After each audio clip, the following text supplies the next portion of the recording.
되어서 그 뒤늦게 예루살렘 성전에 올라가셔서 성전에서 이제 가르치시는 그 예수님의 이야기가 기록되어 있습니다. 유대인들이 예수님의 그 가르침을 듣고 굉장히 놀란 것 같아요. 깜짝 놀라서 이렇게 말합니다. 아니 어찌 글을 아는가, 이런 말을 했거든요. 여기서 이 글이라고 하는 것은 랭귀지도 되지만 지식과 학문을 다 통틀어서 말하고 있습니다. 유대인들이 예수님의 이 가르침을 듣고 이런 반응을 나타낸 이유가 뭘까요? 그들이 예수님의 그 출신, 그 예수님의 그 배경을 너무나 잘 알고 있었기 때문입니다. 예수님 어디서 태어나셨죠?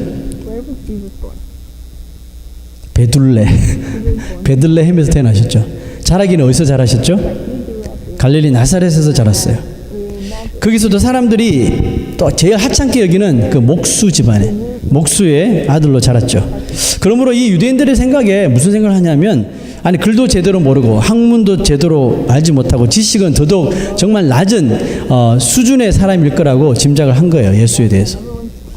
유대인들에게 이 나사렛은 어떤 곳이냐면요, 아주 천하고 또 율법을 정말 정통적으로 배울 수 없는 곳으로 여깁니다. 여러분, 예수님의 그 제자가 되었던 나다나엘이 그 빌립의 말을 듣고 예수님에 대해서 뭐라고 이야기했습니까? 나사렛에서 무슨 선한 것이 날 수 있겠느냐, 기억나시죠? 나사렛에서 무슨 선한 것, 이렇게 여긴다고요. 그만큼 이들에게 예수님의 가르침은 어땠다고요? 정말 신선한 충격 그 자체였다는 것이죠. 그리고 이 말씀 어떻게 보면 그들이 예수님의 가르침을 듣고 마음에 큰 감동, 감화를 받았다는 뜻이기도 하죠. 그런데 문제는 뭐예요? 문제는 은혜 받고 감동을 준 사람이 알고 보니까 나사렛 출신이라 감동을 받은 것이 오히려 자신들에게 어떻다고요? 자존심 상하더라는 것이죠. 이 무슨 개떡 같은 논리입니까? 우리보다 잘 배우지도 못한 무식한 촌사람이 왜 우리보다 더 잘 가르치는 거지? 이거 아니에요? 그냥 은혜 받으면 될 텐데 그걸 꼬는 거예요. 그래서 그들이 인정하기 싫어서 둘러댄 말이 뭐예요? 아니 배우지 않은 이가 어찌 글을 아는가, 요 정도로 그냥 말하는 거예요. 유대인들이 항상 강조하는 것이 있어요. 그 뭐냐면 orthodox죠. 정통성. 무슨 정통력? 아브라함의 자손인가, 다윗의 자손인가, 이거 따지는 거죠. 할례를 받았는가, 하나님의 율법과 세상 것과 절대로 타협하지 않는가, 이거 보거든요. 그래서 정통, 비정통이 나눠지는데요. 율법도 누가 가르치냐면 인정받은 랍비 외에는 가르칠 수가 없어요. 아무나 함부로 가르칠 수가 없어요. 그래서 그 지방에 있는 회당보다는 예루살렘 성전에서 율법을 가르치는 그 랍비들을 가장 인정하죠. 그 최고의 그 랍비들로 대우하는 것입니다. 그런데 그런 사람들이 모인, 그런 사람들 앞에서 그 무명의 나사렛 출신 목수의 아들 예수가 놀라운 말씀으로 그들을 감화시켜 버렸으니까 깜짝 놀라는 일이죠. 여러분, 우리는 이 감동과 은혜를 받고도 이 전하는 자의 배경이 뭔가, 이 사람 출신이 어디지? 뭐 이런 거 따져보고 인정하지 않고 무시하는 유대인들의 모습을 보면서 그들이 얼마나 자기 자랑과 또 자기 영광에 빠져 살았던 사람인지를 분명하게 볼 수가 있죠. 여러분, 자기 자랑과 자기 영광에 빠져 있는 사람들이 늘 보여주는 행동이 있는데, 여러분 그게 뭔지 아세요? 그것은 사람을 딱 보면 외모로 판단해요. 스캔 쫙 하고, 요즘은 뭐 사람 이름만 치면 쫙 나온다면서요. 그죠? 그리고 보고 판단하는 것이죠. 비교해보고 겉모습만 보고 그 사람을 판단해요. 그러므로 그들의 눈에 뭐 죄인이면 그 영원한 죄인인 거예요. 그들의 눈에 한번 천한 배경이면 끝까지 그냥 천한 거예요. 그 이방인들을 계속 천하다고 여기잖아요. 천하고 밑바닥 인생으로 그냥 막 간주해버리는 거죠. 한번 죄는 영원한 죄인. 자, 좋은 비교되는 말씀이 있는데요. 누가복음 18장 봅시다. 두 사람의 기도가 나옵니다. 먼저 첫 번째 사람의 기도 내용을 봅시다.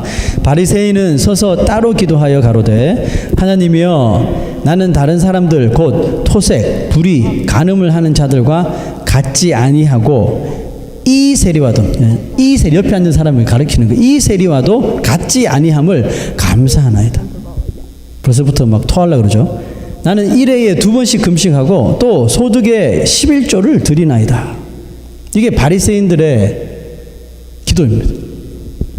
바리새인들이 드리는 기도의 이 내용만 봐도 그들이 얼마나 교만하고 자기 자랑과 영광에 빠져 있고 죄인들과 약한 자들을 정말 무시하고 경멸하는 사람들이었는지 금방 보죠.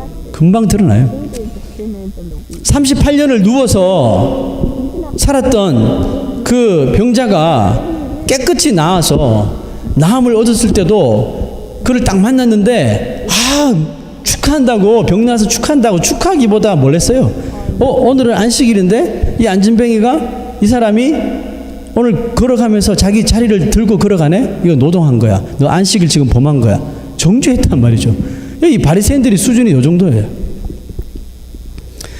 결국은 여러분 이런 생각이 머리 끝부터 발끝까지 가득 차 있는 사람들이 바로 이 유대인 지도자들, 더 심각하겠죠.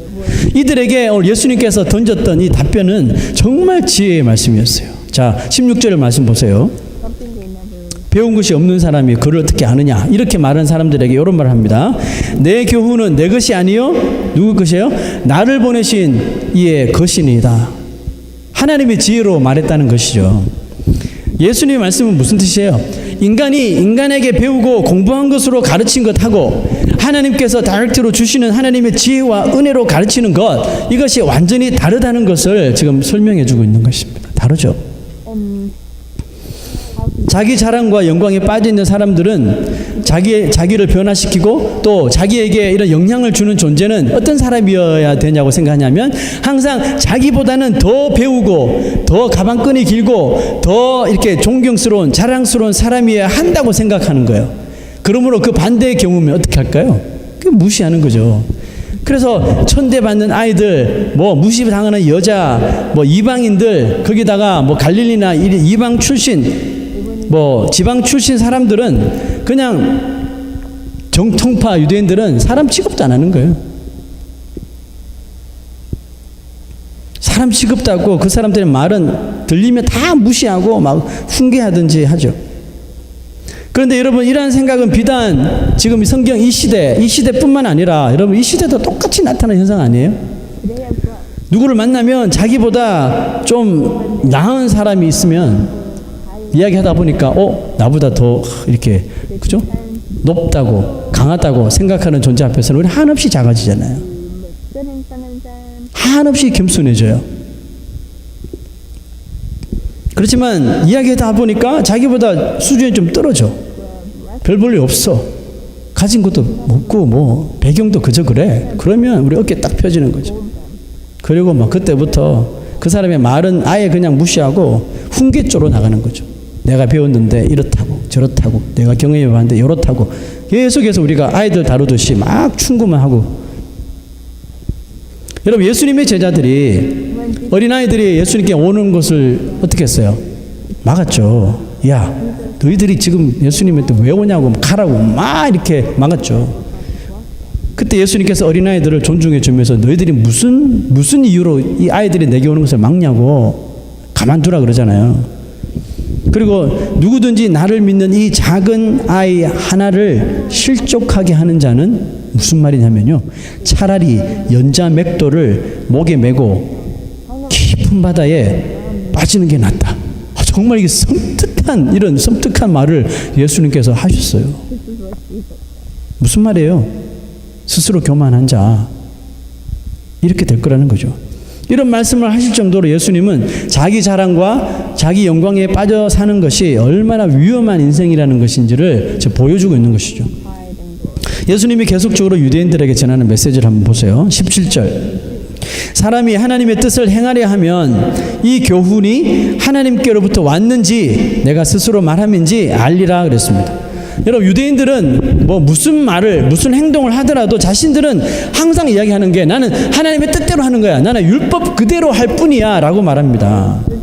기도할 때도, 헌금을 할 때도, 구제를 할 때도 자기는 그렇게 한대요. 하나님 뜻대로, 율법대로 그렇게 한다고 늘 말했지만 예수님은 그들의 기도, 그들의 헌금, 그들의 구제를 보고 역겹다 그랬어요.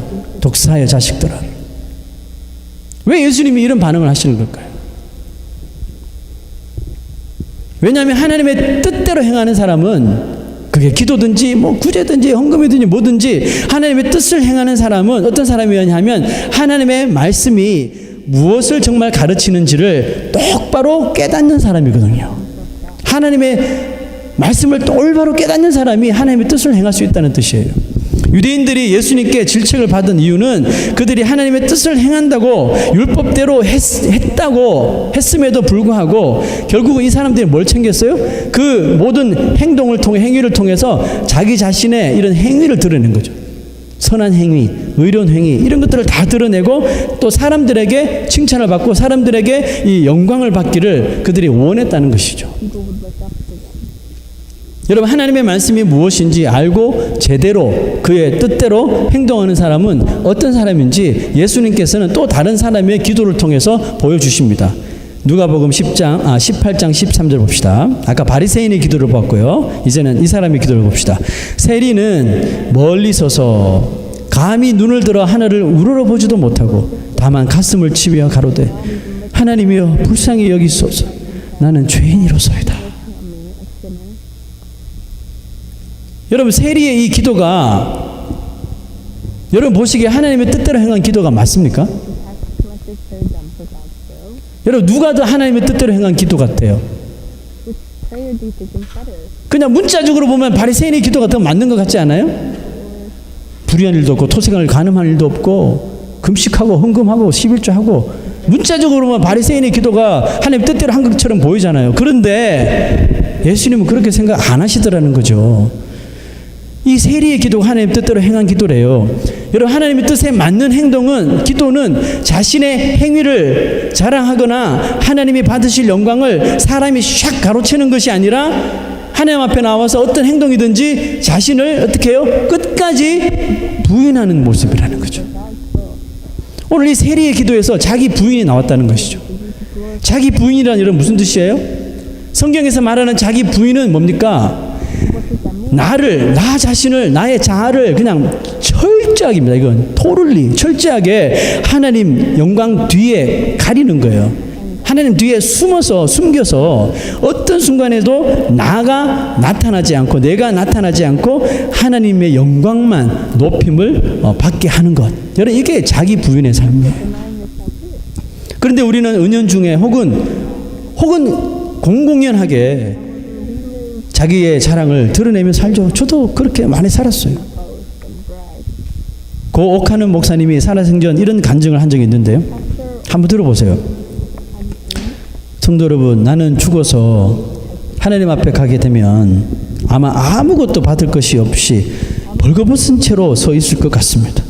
왜냐하면 하늘에 가서 받아야 할 이 모든 상을 나는 이 세상에서 다 받았기 때문에 그렇습니다.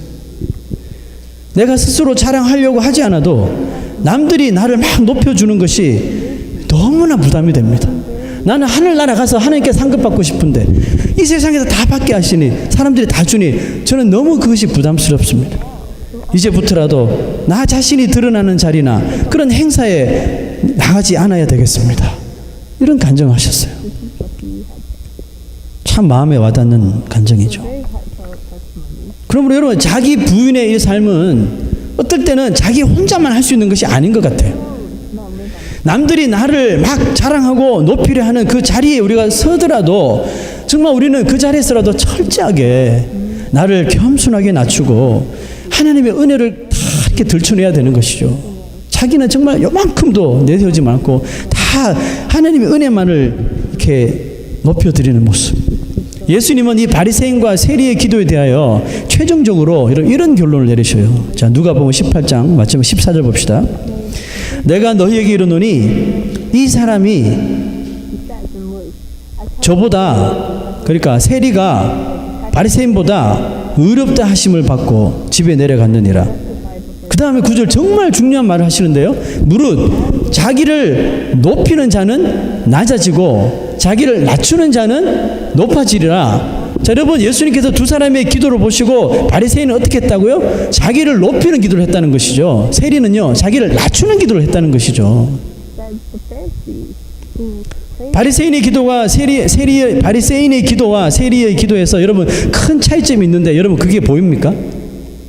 그들은 모두 하나님 앞에 기도한 게 맞아요. 하나님 앞에 기도했지만 바리새인은 결국 이 기도를 통해서 자기 자신이 이렇게 하는 것, 자기의 행위, 이것을 나타내고 싶은 마음이 강했고, 세리는 자기 자신을 하나님 앞에 겸손하게 더 내려놓으려는 그런 마음이 더 강했어요. 그래서 감히 하나님 앞에 가까이 나가지 못하고 멀리 서서 가슴을 치면서 나를 불쌍히 여겨달라고, 죄인이라고 이렇게 기도한 거예요. 왜 이런 차이가 나는 걸까요? 같이 기도하는데 왜 이런 차이가 나는 걸까요? 바리새인은 그냥 회중 앞에 서서 기도하는 게 너무 떳떳했기 때문인 거예요. 세리는요, 회중들은 상관없어요. 하나님 앞에 내가 서는 자체가 너무 부끄러운 거예요. 하나님 앞에 너무 부끄러워서 얼굴도 못 들고 가슴을 치면서 그래서 기도한 거예요. 무엇이 이 차이를 만들었나요? 이 바리새인들은 율법이 요구하는 것, 율법이 요구하는 모든 이 레귤레이션들을 자기는 철저하게 지키며 산다고 생각했기 때문에 떳떳한 거예요. 그냥 사람들 앞에서 뿐만 아니라 하나님 앞에도 자기는 어깨 피는 거예요. 떳떳하다고. 그래서 옆에 있는 사람들 막 정죄하면서 기도하는 거예요. 율법을 완전히 자기는 지키고 산다고 생각하니까 그냥 어디서나 자신만만한 거예요. 하나님 앞에서조차도 참 정말 기고만장하는 거죠. 그 자신감이 철철 넘쳐서 그냥 옆에 있는 사람들 막 정죄하면서 저렇게 안 되게 해주셔서 감사하다고, 이런 개가 미안합니다. 예? 이런 소리를 합니까? 기도하면서.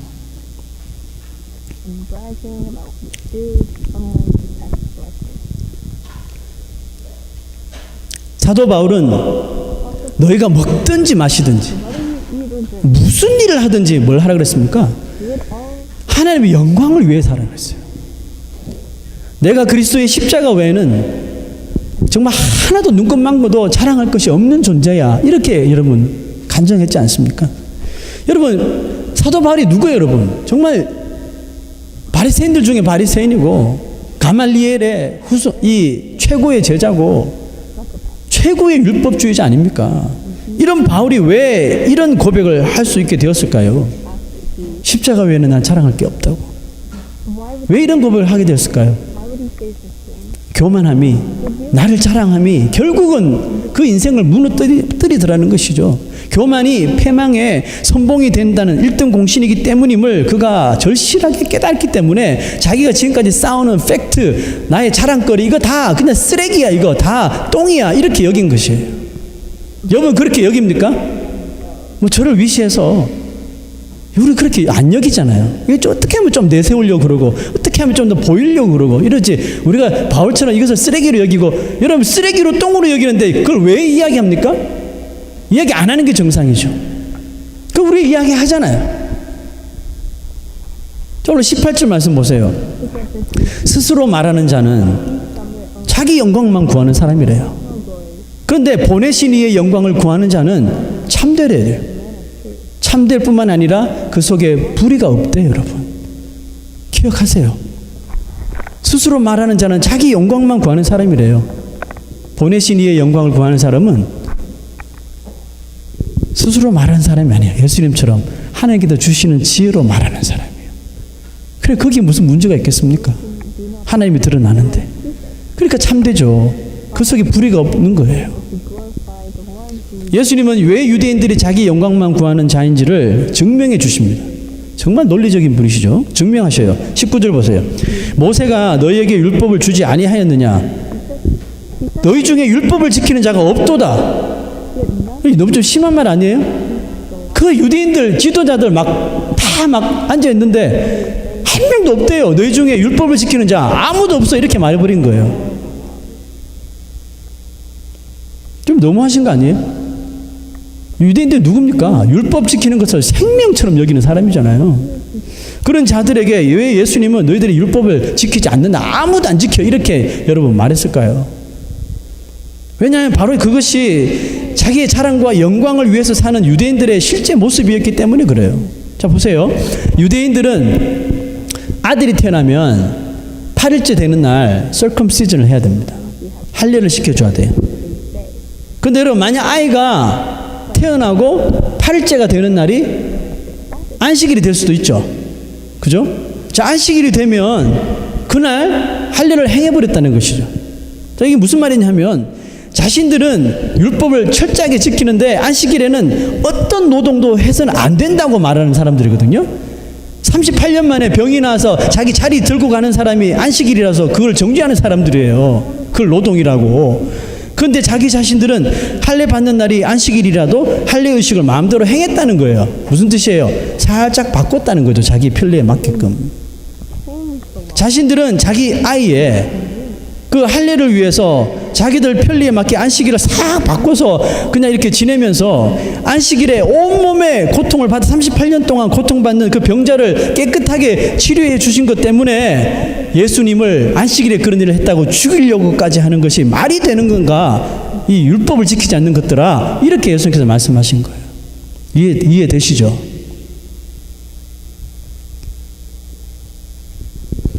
자, 여러분, 우리가 바이블 참여를 통해서 출애굽기도 읽고 레위기도 읽고 이제 민수기까지 들어갔는데 그게 나오는 게 뭐예요? 레위기에서 나오는 게 율법이잖아요. 레위기를 잘 보신 분은 아실 거예요. 하나님이 이스라엘 백성들의 율법을 주셨는데 왜 주셨어요? 사랑해서 주셨나요? 그러면 하나도 없죠. 왜 주셨을까요? 이유는 간단해요. 이스라엘 백성들이 400년이 넘도록 어디서 살았어요? 애굽에서 살았어요. 하나님 중심으로 살았나요? 아니에요. 세상 문화 중심으로 살았어요. 그러니까 애굽에서 400년이 넘도록 4, 5세대가 지나도록 다 자기 중심으로 살았단 말이에요. 그곳에서 애굽 사람들 틈 사이에 자기 영광을 위하여서 살았던 백성, 이제 그들 억지로 끌고 나와서 이제 가나안 땅에 들어서 하나님 백성으로 삼아서 이게 가야 되는데 하나님께서 너희들 그 모습으로는 안 돼.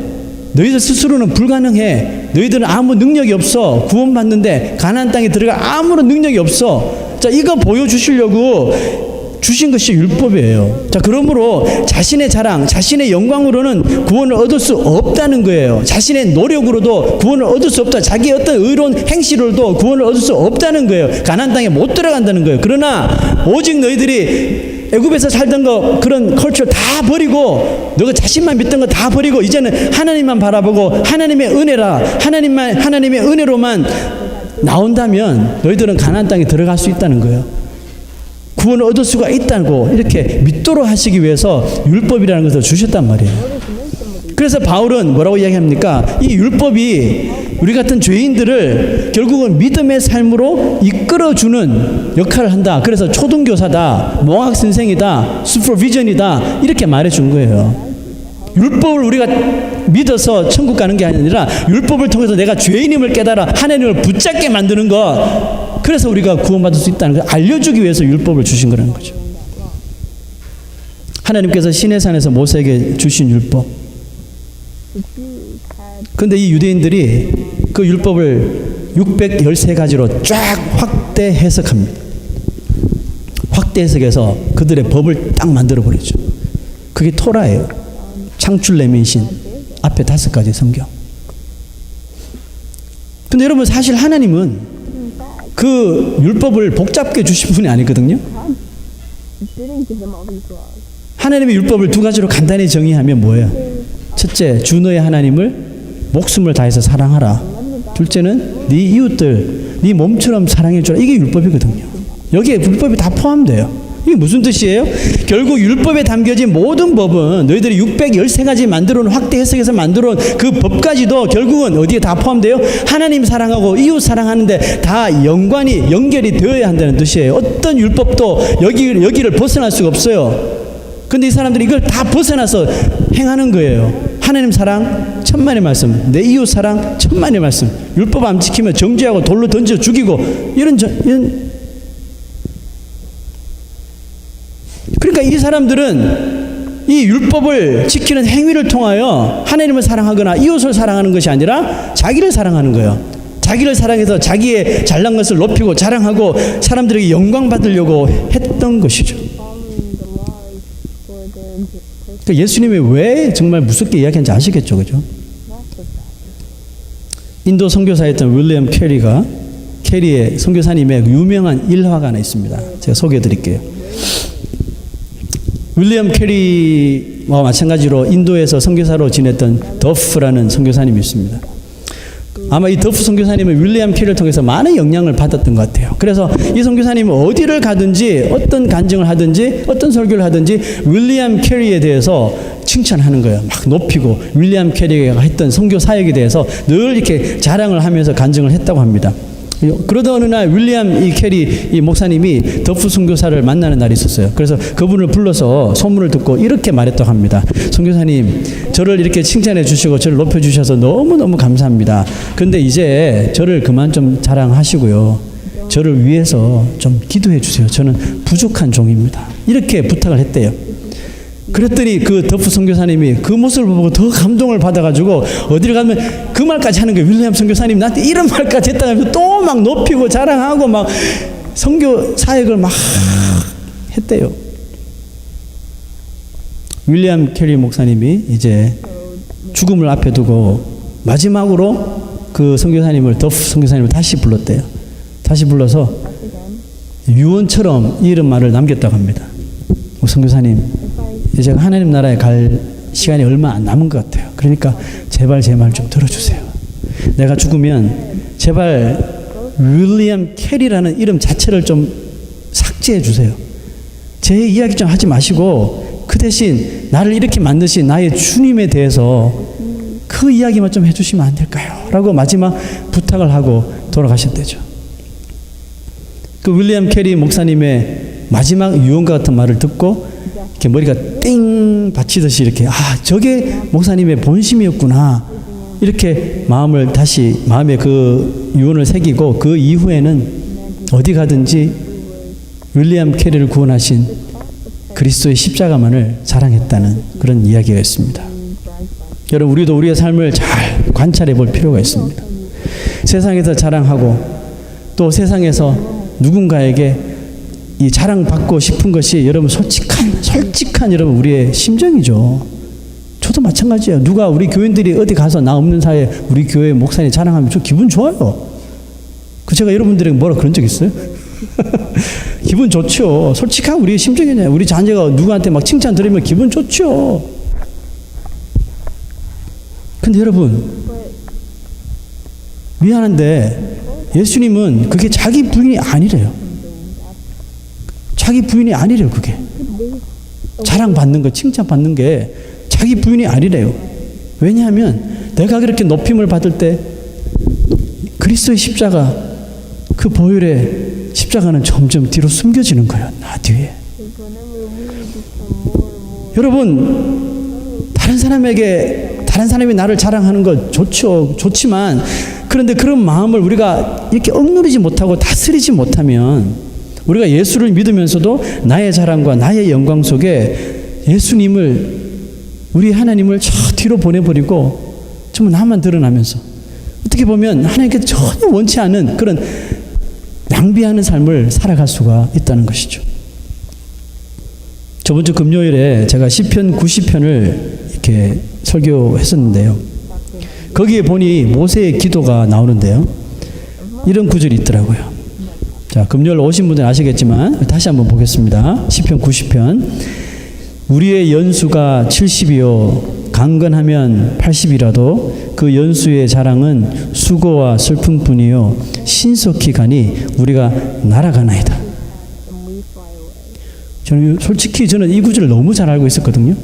근데 제가 알고 있었던 것은 모세가 한 이 말 중에, 아, 우리의 연수가 70 아니면 80인데 빨리 지나가니까 정신 차리고 살아라, 이런 말로만 생각했는데 이번에 이 말씀을 준비하면서 좀 묵상해 보니까 그 중간에 그 연수의 자랑은 이라는 말이 딱 들어왔어요. 그 연수의 자랑은 뭐라고요? 수고와 슬픔뿐이다.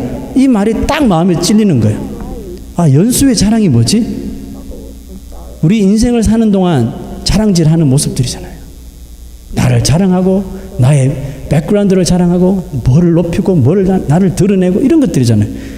그러면서 내가 나의 삶을 한번 리마인드 하니까, 우와, 나는 엄청난 자랑질을 하면서 살았거든요. 내 연수가 지나온 지금 날의 연수가 계산해보면 다 자랑하는 거였어요. 인생의 날들을 자기 자랑으로 사는 사람은 결국 어떻게 된다고요? 수고와 슬픔뿐이요. 그 수고라는 단어도 영어 성경 보니까 trouble이라는 단어가 있었어요. trouble and sorrow. trouble가 슬픔뿐이래요, 여러분.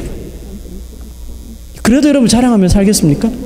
그래도 자기 영광을 나타내면서 여러분 살겠습니까? 여러분 이 말은 뭐예요? 이렇게 우리의 인생이 신속히 날아가기 때문에 우리가 마지막 날에 이르기 전에 지금까지 내 연수를 자랑했던 나의 모습을 좀 이 삶의 패턴을 이제 좀 바꾸라는 그런 뜻 아닙니까? 좀 바꿔서 살아보라는 그 뜻이죠. 나의 자랑과 나의 영광을 위해 사는 사람은 어떻다 그랬습니까? 늘 사람의 외모와 사람이 가지고 있는 것 그런 배경에만 appearance 이런 거에만 관심을 두고 산다니까요. 그런 것만 관심을 두고 사니까 이런 삶을 사는 사람의 입술에서 나오는 말이 뭘까요, 여러분? My life is vain. 아니면 다른 사람을 이그노하고 무시하는 말들이 입에서 나오겠죠. 다른 사람과 비교해서 다른 사람의 외모를 보고 나를 보니까 한심한 거예요. 그래서 맨날 내 인생은 허무하다. 인생이 무상하다. 저번주로 금요일 이야기했죠. 이런 거 그리스도인들 입에서 절대로 나오면 안 된다 그랬죠. 뭐가 나와야 돼요? 하나님이 나에게 구원함을 주시고 나를 이렇게 십자가에서 나를 건져 주셨는데 그거 자랑하기만 해도 바쁘고 그거 사랑하기만 해도 바쁜데 왜 내 입술에서 내 인생이 허무하다, 내 인생이 헛되다 이런 쓸데없는 이야기들은 왜 나오느냐고. 이것이야말로 쓰레기들이죠. 절대로 여러분 그런 말 하지도 마세요. 나의 지나온 날들을 카운트하면 할수록 뭐 하라고요? 나에게 내려주신 그 복에 감사하면서 사시라고. 이거 해도 부족한 삶인데 뭘 자랑질하고 헛되다고 하고 합니까?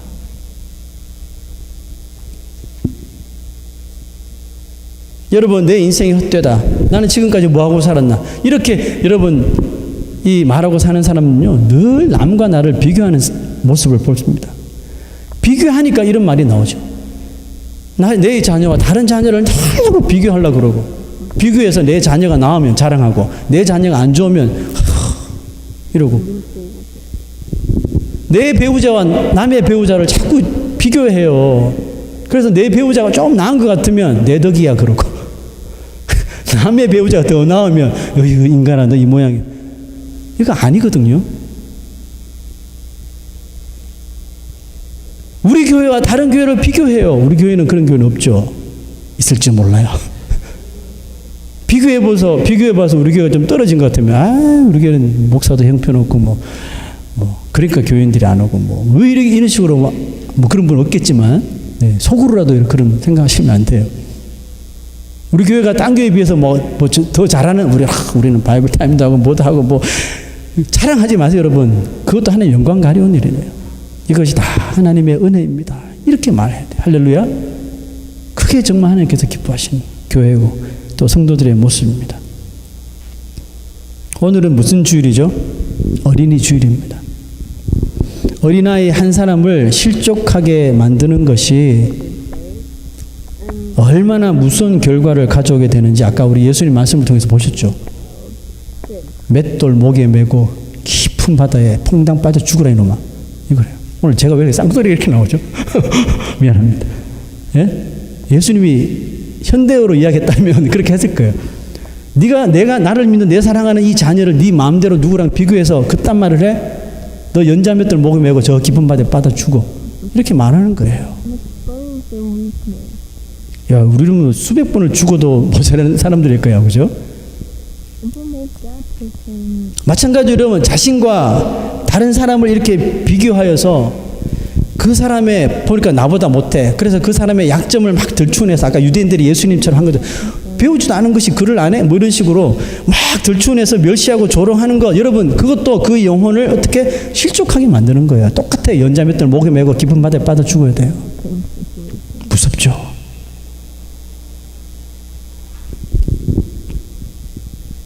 그리스도인들은 사나 죽으나 그리스도의 십자가를 자랑하고 예수 그리스도의 이름이 존귀 여김을 받도록 해야 할 줄로 믿습니다. 나의 자랑을 기쁨으로 여겼던 삶이 있었습니까? 다 있었죠. 누구나 다 있었죠. 그러면 이제부터 한번 그 삶의 패턴을 좀 체인지하자고요. 이게 오늘 제 설교의 목적입니다. 오늘 이 삶을 한번 패턴을 체인지합시다. 내 자랑이 막 올라오려고 그러고 막 누가 나를 높이려고 그럴 때 스탑! 이게 다 하나님의 은혜예요 라고 이렇게 싹 넘어가세요. 이렇게 사셔야 돼요. 오늘 여러분들에게 숙제를 드렸습니다. 오직 하나님의 영광만을 드러내고 나를 위해 십자가에서 돌아가신 그리스도의 보혈의 피만 자랑하고 사랑하는 저희와 여러분들이 되시기를 주의 이름으로 축복합니다. 기도합시다. 하나님 아버지,